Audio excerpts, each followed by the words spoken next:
Ito ang mga huling sandali na nakitang buhay si Crystal Joy na nahagip siya ng CCTV nung araw na nawala siya ng February 11, 2026. Makikita nyo dito meron siyang kachat o kausap na tao sa cellphone. Mapojud ang kanjuya. Naray. Relax sa kayo sa kalakaw. Busy kayo siya, oy. Gatik sa siya. Ano ko tagang buhok? Naray. Gatik sa siya. Ilokan.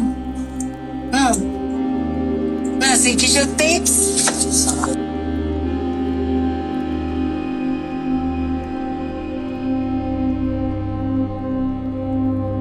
At ang pinakahuling scene, yung nakasakay na siya sa motor, bandang alas 5 pasado ng hapon.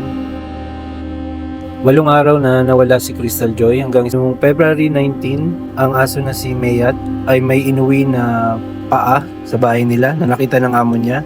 Ngayon sa sobrang gulat ng amo niya, nag-report ito sa barangay. Nagtulong-tulong ang mga barangay para hanapin ang pinagmulan ng paa na yon.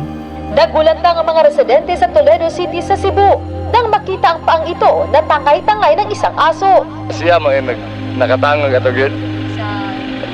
Tiil man daw ang nakita ni Papa dito niya. Muta nang report sila sa barangay.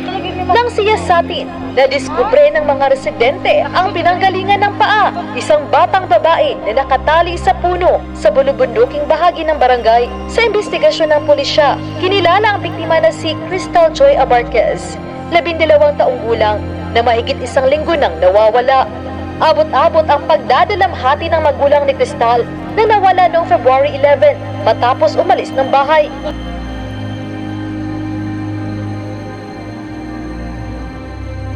Pagkalipas ng ilang oras ay nakumpirma nga na ito ang nawawalang bata na si Crystal Joy. Matagal na siyang hinahanap ng magulang niya at nakaalarma na rin ang pagkawala niya sa buong syudad. Naghain ng pabuya ang mayor ng Toledo City para mahuli ang suspect sa krimen na to. May lumabas na eyewitness para mahuli ang suspect. At ito nga ay walang iba kundi ang mismong kamag-anak nila. 3 eyewitness ang nagturo sa kanya at bukod pa ron, sa kanya nakuha yung motor na nakita sa CCTV na huling sinakyan ni Crystal Joy.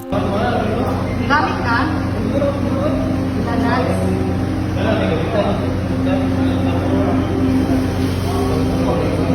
Nailagdan ko si Joy, Crystal Joy.